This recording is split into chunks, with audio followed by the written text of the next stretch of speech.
Welcome friends, आप सभी का फिर से एक बार स्वागत है क्रेजी फॉर मूवीज में। और आज हम बात करने वाले हैं नेटफ्लिक्स इंडिया पे रिलीज हुई सीरीज या फिर कहें एंथोलॉजी यानी कि नवरसा के बारे में। तो नवरसा 9 एपिसोड्स के साथ आई तकरीबन 5 घंटे लंबी ये एंथोलॉजी है, जहां पर आपको 9 अलग अलग एपिसोड्स देखने को मिलते हैं और हर एक एपिसोड की जो लेंथ है वो तकरीबन 30 मिनट के आसपास की है। बस आखिरी जो एपिसोड है, सूर्या का जो एपिसोड है, वो यहाँ पर आपको 48 समथिंग मिनट्स का देखने को मिलता है। तो यहाँ पर हर एक एपिसोड के अंदर आपको इंसान के जो इमोशंस होते हैं, 9 अलग अलग इमोशंस होते हैं, उनमें से एक एक इमोशन को यहाँ पे एक एक एपिसोड्स के द्वारा प्रेजेंट करने की कोशिश की गई है या फिर दिखाने की कोशिश की गई है कि कौन कौन से इमोशंस किस तरह से काम करते हैं, क्या उनका रिजल्ट निकल के आ सकता है, किस तरीके का पॉजिटिव और नेगेटिव इफेक्ट्स वो ये इमोशंस जो है डाल सकते हैं। इन सभी चीजों को यहाँ पे एंथोलॉजी के द्वारा 9 एपिसोड्स में दिखाने की कोशिश की गई है। तो आइए जानने की कोशिश करते हैं कि इनमें से कौन से वो इमोशंस हैं जो हमारे तक पहुंच पाते हैं और कौन से इमोशंस हैं जो पूरी तरह से सिर्फ और सिर्फ पर्दे के अंदर सीमित रह जाते हैं। तो बात करें अगर इस एंथोलॉजी के बारे में, अगर हम कुल मिलाकर ओवरऑल 9 एपिसोड्स को अगर मिला जुलाकर बात करने की कोशिश करें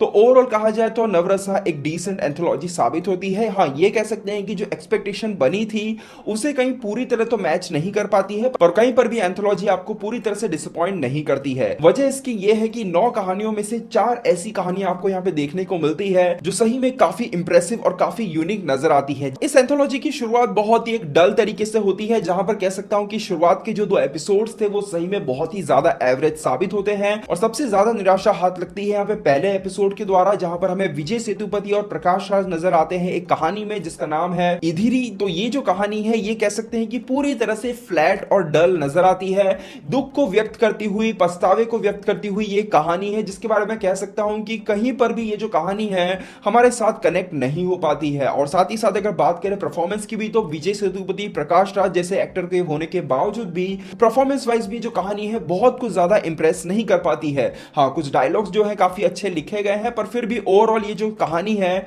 कब शुरू होती है कब खत्म होती है बिल्कुल पता नहीं चलता है। इसके अलावा जो दूसरी कहानी हमें यहाँ पे देखने को मिलती है, जहां पे योगी बाबू हमें नजर आते हैं, जिसका नाम है समर ऑफ 92। तो ये जो कहानी है एक कॉमेडी ड्रामा स्टोरी है, जिसके बारे में कहूं तो प्रियदर्शन ने इस कहानी को डायरेक्ट किया है। पर कहना चाहूंगा कि कहीं पर भी जो कहानी है हमें पूरी तरह से हंसाने में कामयाब नहीं रहती है। इस कहानी का सबसे बेस्ट पार्ट जो हमें देखने को मिलता है वो है इसका क्लाइमैक्स। मतलब जब ये कहानी अंत की तरफ बढ़ती जाती है तो क्लाइमैक्स पोर्शन में कुछ ऐसा देखने को मिलेगा जो आपको हंसाने में कामयाब रहता है। अदरवाइज पूरे एपिसोड के अंदर कुछ कुछ पल में आपको थोड़ी बहुत हंसी आ जाएगी, पर जो कॉमेडी हम प्रियदर्शन से एक्सपेक्ट करते हैं, जो ह्यूमर हम एक्सपेक्ट करते हैं, वो कहीं ना कहीं उस लेवल का यहाँ पे देखने को नहीं मिलता है। इस कहानी के अंदर जो सेटअप किए गए हैं, जो गांव का जो 92 का जो सेटअप देखने को मिलता है, जो परफॉर्मेंस वगैरह है काफी अच्छी है, पर कहीं ना कहीं इस कहानी के अंदर हमें प्रियदर्शन वाली बात जो है बिल्कुल नजर नहीं आती है। तो 2 बिल्कुल डल एपिसोड या फिर कहें 2 बिल्कुल एवरेज एपिसोड्स के बाद यहाँ पर इस कहानी के अंदर या फिर कहें इस एंथोलॉजी के अंदर अचानक से जान सी आ जाती है, जब हमें देखने को मिलता है इसका तीसरा एपिसोड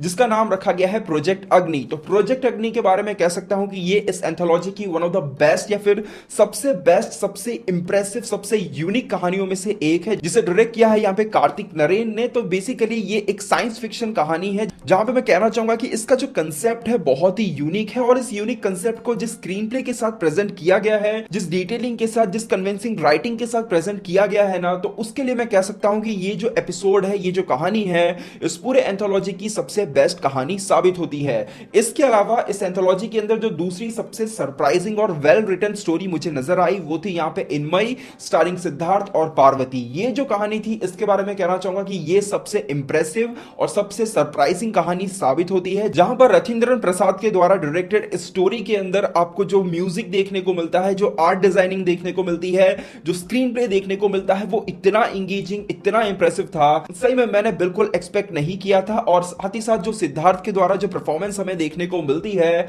वो भी सही में बहुत ही बढ़िया थी। इस कहानी को जिस तरह से प्रेजेंट किया गया है, जो माहौल क्रिएट करने की कोशिश की गई है, चाहे बात करें कैरेक्टर्स के द्वारा, चाहे बात करें म्यूजिक के द्वारा, वो सभी के सभी बहुत ही बेहतरीन थे। और कह सकते हैं कि अग्नि के बाद या फिर कहें प्रोजेक्ट अग्नि के बाद ये दूसरी सबसे इंप्रेसिव स्टोरी मेरे लिए साबित होती है। इसके अलावा बात करें यहाँ पे चौथी कहानी यानी कि पयासम के बारे में, तो पयासम के बारे में कहना चाहूंगा कि बेसिकली एक ड्रामा स्टोरी है, जहां पर इंसान के अंदर की ईर्ष्या, बेवजह दूसरों के प्रति नफरत, इन सभी चीजों को एक्सप्लोर करने की कोशिश की गई है। जहां पर सबसे अच्छी बात यह है कि जिस सेटअप के साथ, जिस कहानी के साथ ये आती है, वो सही में बहुत ही रियल, बहुत ही रियलिस्टिक नजर आता है। और इस कहानी के अंदर जान डालती है यहाँ पे दिल्ली गणेश की परफॉर्मेंस। यहाँ पे कहना चाहूंगा कि दिल्ली गणेश ने जिस हिसाब की परफॉर्मेंस दी है, उनके एक्सप्रेशन से लेकर उनके डायलॉग डिलीवरी डिलीवरी तक, वो सही में इस कहानी को एक बहुत ही एक नेचुरल फील के साथ लाती है। और जिस तरह से शादी के माहौल को यहाँ पे क्रिएट करने की कोशिश की गई है इस कहानी के अंदर, वो भी बहुत ही बेहतरीन नजर आती है। जहां पर अगर आप देखोगे तो जो पायसम की जो एक अहमियत होती है एक शादी के अंदर, या फिर कह लो एक साउथ इंडियन मैरिज के अंदर, वो किस तरह से एक शादी को, या फिर शादी जिसकी हो रही है, जिस परिवार में हो रही है, उसके मान सम्मान को किस लेवल पर सेट करता है वो एक पायसम जिसे खाने के लिए लोग शादी में आते हैं, इन सभी चीजों को बहुत ही बेहतरीन तरीके से और डिटेल्ड वे में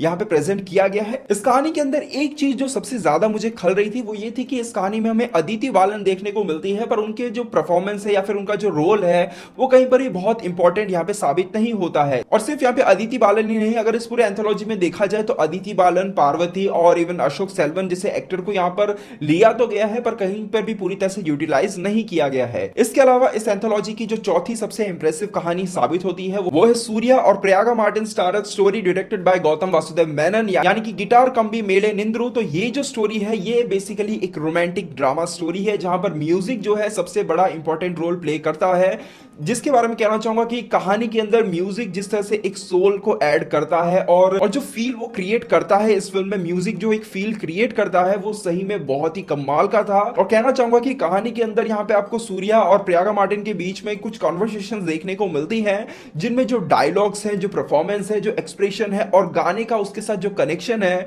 वो इतना बेहतरीन सेट किया गया है कि जब उन कॉन्वर्सेशन को आप सुन रहे होंगे तो सुनते वक्त, देखते वक्त आपके चेहरे पर एक हल्की सी मुस्कान आ जाएगी। साथ ही साथ कहना चाहूंगा कि म्यूजिक के बारे में कहूं तो आपको फिल्म के पूरे पोर्शन में आपको म्यूजिक जो है तमिल म्यूजिक सुनने को मिलता है, पर अंत होते होते जैसे उस म्यूजिक के अंदर जो एक इंटरनेशनल फ्लेवर ऐड करने की कोशिश की गई है वो सही में बहुत ही बेहतरीन था। और कहना चाहूंगा वो जो थूरी का सॉन्ग है वो जिस तरह से एक इंग्लिश वर्जन में आता है, उसका जो इंग्लिश लाइंस हमें सुनने को मिलती है, सच बता रहा हूं रोंगटे खड़े हो गए थे। तो म्यूजिक जो है बहुत ही बेहतरीन है, सूर्या कमाल के नजर आ रहे हैं, प्रयागा मार्टिन का जो काम है वो भी बहुत ही बेहतरीन है। तो ये जो चार कहानियां थी ये बहुत ही इंप्रेसिव थी, जिनके बारे में कहूंगी कि स्क्रीन प्ले, परफॉर्मेंस, हर डिपार्टमेंट में ये चारों कहानियां बहुत ज्यादा इंप्रेसिव थी। स्क्रीन प्ले के बारे में कहूं तो प्रोजेक्ट अग्नि और इनमई का जो स्क्रीन प्ले था बहुत ही इंप्रेसिव था। इसके अलावा एक और कहानी थी जिसका स्क्रीन प्ले मुझे काफी अच्छा लगा, काफी एक इंप्रेसिव ट्विस्ट हमें देखने को मिलता है जिसका नाम है रौद्रम। इसे डायरेक्ट किया है यहाँ पे अरविंद स्वामी ने, जिसके बारे में कहूंगी इसकी जो कहानी थी वो बहुत ही रूटीन थी और बहुत ज्यादा प्रेडिक्टेबल हो जाती है,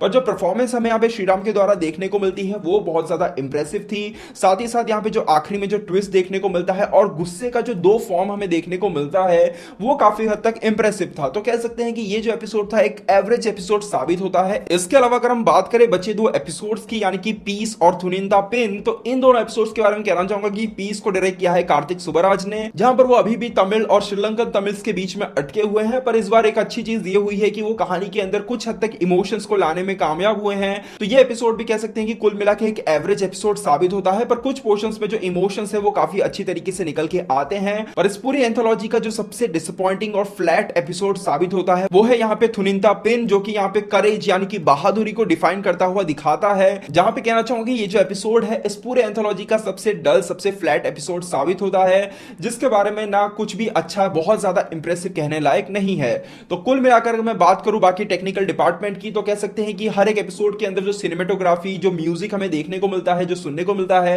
हर एक एपिसोड में जहां जहां म्यूजिक का इस्तेमाल किया गया है बहुत ही अच्छा, बहुत ही इंप्रेसिव है। बहुत ही बड़े बड़े म्यूजिक डायरेक्टर्स यहाँ पे हमें नजर आते हैं। तो ओवरऑल कहा जाए तो नवरसा कुल मिलाकर एक मिक्स इमोशंस के साथ आई और एक मिक्स ओपिनियन के साथ आई एक एंथोलॉजी है, जहां पर कुछ अच्छे एपिसोड जो है आपको देखने को मिल जाते हैं। अगर सारे के सारे एपिसोड को अच्छे से लेकर बुरे तक मैं अरेंज करने की कोशिश करूं मेरे ओपिनियन के द्वारा, तो सबसे बेस्ट एपिसोड है यहाँ पे प्रोजेक्ट अग्नि। उसके बाद मैं रखूंगा यहाँ पे इनमई को, तीसरे नंबर पे मैं रखना चाहूंगा यहाँ पर पयासम को, चौथे नंबर पे यहाँ पे मैं रखूंगा गिटार कम्बी मेले निंद्रू को, और पांचवे पे कह सकते हैं कि रौद्रम जो थी एक डिसेंट, एक एवरेज एपिसोड साबित होता है कि जहां पे परफॉर्मेंस जो थी अच्छी थी, कुछ अच्छे डायलॉग्स जो है हमें सुनने को मिलते हैं। इसके अलावा छठे नंबर पे मैं यहाँ पे रखना चाहूंगा पीस को, सातवें नंबर पे मेरे ओपिनियन में है यहाँ पे समर ऑफ 92, और आठवें नंबर पे मैं यहाँ पे रखूंगा इधरी को, और नौवे और आखिरी नंबर पे मेरे हिसाब से यहाँ पे रहती है थुनिंता पिन। तो अगर आप इस पूरे एंथोलॉजी को नहीं भी देखना चाहते हो तो जो बेस्ट एपिसोड्स हैं हमारे ओपिनियन में उन्हें एक बार ट्राई जरूर कर सकते हो,